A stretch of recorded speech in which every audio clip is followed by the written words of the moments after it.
فسطائیت اپنے عروج پر ہوتی ہے تو پھر ہی معیشت چلتی ہے، جیسے ایوب خان کے دور میں چلی تھی، جیسے ضیاء الحق کے دور میں، جیسے مشرف کے دور میں.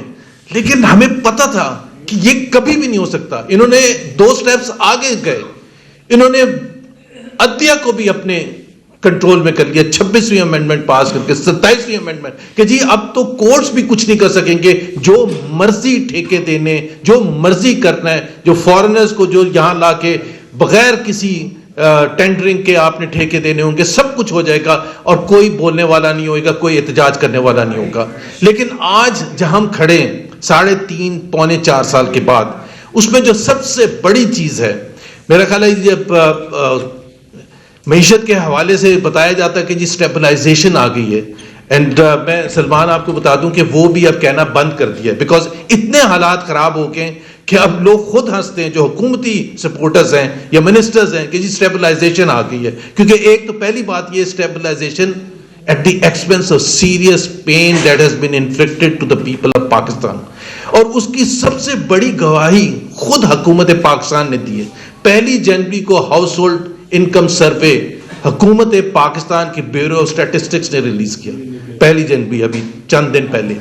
اور اس کے حساب سے جو سب سے مایوس کن، حیران کن نہیں، مایوس کن بات ہے کہ اس میں یہ بتایا گیا کہ پچھلے 3 4 5 سال میں پاکستان کے 80% عوام کی زندگی برباد ہوئی ہے. جہاں وہ تھے اس سے خراب ہوا ہے. یہ بیورو آف اسٹیٹسٹکس ہے، یہ حکومت پاکستان ہے. خود ان کی رپورٹ میں چھوٹی چھوٹی چیزیں، لیکن وہ حیران کن باتیں کہ دالوں عوام جو ہے 80% عوام، چاہے وہ دالیں ہوں، چاہے وہ چینی ہو، چاہے وہ چاول ہو، چاہے وہ گوشت ہو، چاہے وہ مرغی ہو، چاہے وہ ٹماٹر ہو، پیاز ہو، سب کی کنزمپشن سگنیفیکنٹلی کم ہوئی ہے. یہ حکومت پاکستان، مطلب افورڈیبلٹی جو ہے پاکستان کے 80% عوام. اور اس میں سب سے جو حیران کن بات ہے کہ سب سے زیادہ جو افیکٹڈ ہے وہ اربن مڈل کلاس ہے. یہ اس رپورٹ کے حساب سے، اور جو کہ ہمیں پتا تھا، اربن مڈل کلاس سب سے زیادہ افیکٹڈ ہے. 23% ان کی جو لیونگ سٹینڈرڈز ہیں وہ نیچے گئے ہیں، ان کے جو انکم لیولز ہیں وہ نیچے گئے ہیں. ابھی آپ خود بتائیں کہ جس ملک میں اتنی زیادہ مہنگائی ہو، جس ملک میں اتنی زیادہ مشکلات ہوں، اس ملک میں اگر 4 سال کے پیریڈ میں اگر زندگی نیچے جا رہی ہوگی تو آپ نے اچیو کیا کیا؟ سوال تو یہ بنتا ہے نا کہ آپ نے تمام چیزوں کا گلا گھونٹ دیا، آپ نے جوڈیشری بھی بند کر دیا، آپ نے الیکشن کمیشن بھی اپنے ہاتھ کنٹرول میں لے لیا، پارلیمنٹ بھی اپنے کنٹرول میں لے لیا، آپ نے میڈیا پر بھی پیکا لاز لگا کے ان کی آواز بند کر دی. اس سب کے باوجود آپ کی یہ ترقی کا معیار ہے. اور جب ہم بار بار کہتے ہیں تو اب ایک نیا اصطلاح آنی شروع ہو گئی کہ جی SIFC اتنا سکسیسفل نہیں تھا، اب ہم ایک نیا نظام لے کے آئیں گے. SIFC کیوں نہیں سکسیسفل تھا؟ پاکستان کوئی لیبارٹری نہیں ہے کہ آپ تھوڑے دن کے بعد، تھوڑے عرصے کے بعد یہاں ٹیسٹ کریں. SIFC بنا تھا جون 2023 میں، 2.5 سال، پونے 3 سال ہو چکے ہیں کہ یہاں اب انویسٹمنٹ آیا کرے گی. Investment has plunged, FDI has plunged foreign direct investment.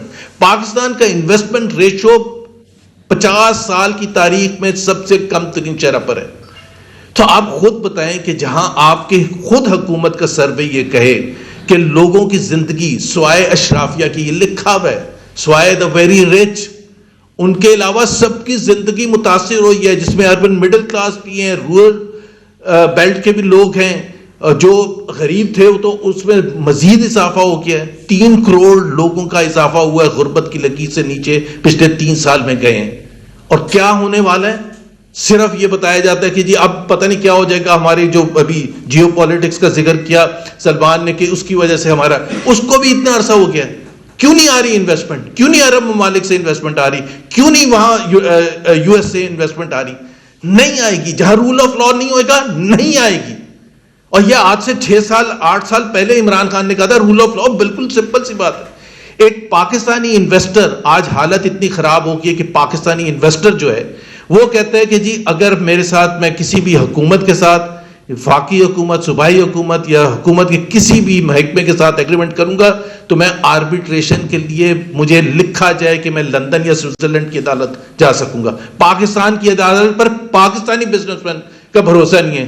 تو ایک باہر سے آ کے گورا کیوں پاکستان کی حکومت پر ٹرسٹ کرے گا اور یہاں انویسٹمنٹ کرے گا، جبکہ اس کے پاس، جبکہ یہاں کاسٹ آف آپریشن سب سے زیادہ ہے پورے ریجن میں، یہاں ٹیکسز سب سے زیادہ ہے پورے ریجن میں، یہاں کاسٹ آف انرجی سب سے زیادہ ہے، اور اس کے ساتھ ساتھ معیشت تو چلی نہیں ہے، وہ تو سب کو پتہ ہے، اور حیران کن اس میں ہونے کی بات نہیں، کیونکہ میرے حساب سے جتنا میں جانتا تھا، جن لوگوں کو لگایا گیا، ایک تو انکمپٹنس تو تھی، اس میں کوئی شک نہیں ہے، شہباز شریف ڈائریکٹلی میں کہتا ہوں سب سے زیادہ responsible prime minister of Pakistan ہے، بیکاز انہوں نے کھڑے ہو کے کہا تھا، پوری پاکستانی قوم سے وعدہ کیا تھا کہ 6 مہینے میں ٹرن اراؤنڈ کر دوں گا۔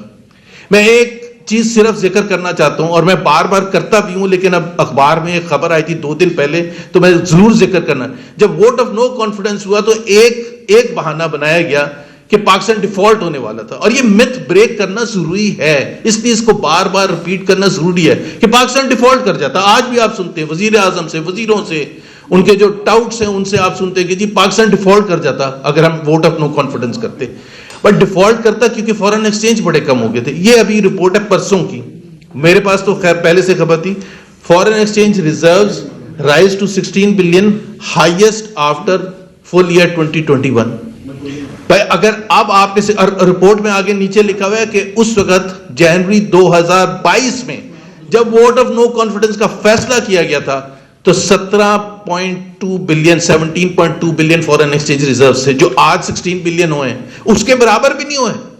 آج آپ کہہ رہے ہیں کہ ہمیں کوئی خطرہ نہیں ہے، اس وقت خطرہ تھا ڈیفالٹ کا اس وقت خطرہ نہیں تھا۔ ستمبر 2022 میں جب مفتاح اسماعیل فائنانس منسٹر تھے، آئی ایم ایف نے اپنی قسط بھی ریلیز کر دی تھی، پاکستان ڈیفالٹ کے دھانے پر پہنچا تھا اپریل 2022 میں نہیں، جون 2023 میں، اور اس کی وجہ تھی اسحاق ڈار صاحب جب فائنانس منسٹر بنے، آپ سب لوگ گواہ ہیں۔ ستمبر کے بعد انہوں نے پبلکلی کیسے آئی ایم ایف کو یہاں سے بھگایا تھا، I don't care a damn, they can go back.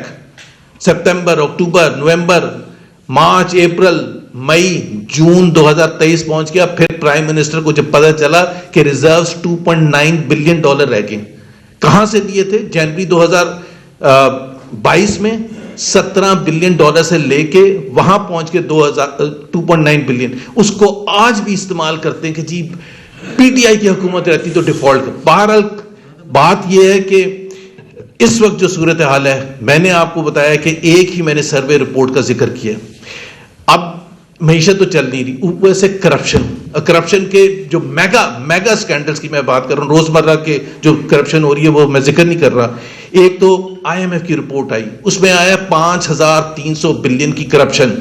ہم نے اس وقت سوال اٹھائے کہ جی یہ 5300 لوگوں کی جو ریکوری نیب نے کی ہے، یہ کون لوگ ہیں؟ ہمیں بتایا جائے نا، وہ لسٹیں کہاں ہیں، کس نے کرپشن کی تھی، کس سے وصول کیا پیسہ، کیا اکاؤنٹیبلٹی کی گئی ہے، کیا سزا دی گئی ہے؟ 5300 ارب روپے خود آئی ایم ایف کی رپورٹ بتا رہی ہے، جو مجبوری میں ریلیز کرنی پڑی تھی حکومت پاکستان کو کیونکہ وہ کنڈیشن تھی۔ اس کے علاوہ بتایا گیا کہ جی ایک ویٹ سکیم ہوا 300 بلین کا، آڈیٹر جنرل نے رپورٹ دی، اور آڈیٹر جنرل نے نشاندہی کی کہ حکومتی عہدیدار اس میں وہ نیچے کے 2-3 آفیشلز کو فائر کر کے سسپینڈ کر کے آپ نے کہا کہ جی آگے۔ پھر شوگر سکینڈل ہوا، پھر آڈیٹر جنرل کی رپورٹ آئی کہ 300 بلین۔ ابھی ریسنٹلی پیٹرولیم منسٹر علی پرویز نے خود ذکر کیا کہ 300 بلین کی پیٹرولیم پروڈکٹس کی سمگلنگ ہوتی ہے۔ ابھی آپ مجھے بتائیں کہ ایک وزیر، اور بڑے اچھے وزیر ہیں، اگر وہ خود یہ اس چیز کا ذکر کر رہے ہیں تو اس کے رسپانسبل کون ہے اور پرائز کون پے کر رہا ہے؟ رسپانسبل تو وہ ہیں جو حکومت میں بیٹھے، فسطائیت جنہوں نے رکھی ہوئی ہے، اور فیس کون کر رہا ہے اس کے؟ ظاہر ہے پاکستان کے عوام۔ 300 بلین کا اگر آپ چونا لگائیں گے سمگلنگ کا، ہمیں تو یہ بتایا جاتا ہے کہ سب کچھ ٹھیک ہو گیا، سب کچھ ٹھیک ہونے والا ہے، لیکن بات یہ ہے کہ اس وقت پاکستان کا جو عام پاکستانی ہے، اس کی آج سے 4 سال کے مقابلے میں اس کی جو سٹینڈرڈ آف لیونگ ہے وہ بہت نیچے آ گئی ہے، اور یہ بہت خطرناک بات ہے۔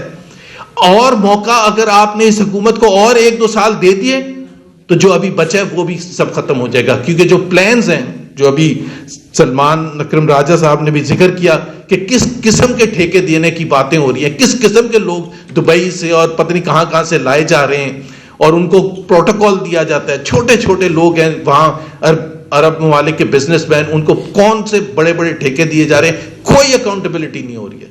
سو بات یہ ہے کہ آج ایوریج پاکستانی ورکر, اور یہ اگین اسی رپورٹ میں, ایوریج پاکستانی ورکر کی جو انکم لیول ہے وہ 2015 کے برابر 10 سال پیچھے پھینک دیا, 10 سال پیچھے پھینک دیا.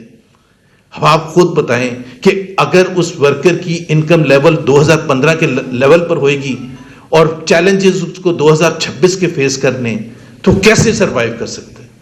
سو یہ ایک جو جدوجہد ہے, اس کا ایک مقصد پاکستان کو فسطائیت سے نکالنا ہے, لیکن اس سے بھی بڑا جو میرا خیال ہے پاکستان کے عوام کی خاطر, اگر پاکستان کے عوام سٹیک ہولڈرز ہیں تو ان کی خاطر اس جدوجہد کو یقینی بنانا اور سکسیسفل بنانا اس لیے ضروری ہے کہ پاکستان کے عوام کو ہم یہ جو پچھلے 4 سال میں معیشت کے حوالے سے ان کے ساتھ ظلم ہوا ہے, اس کو مزید برداشت نہیں کیا جا سکتا.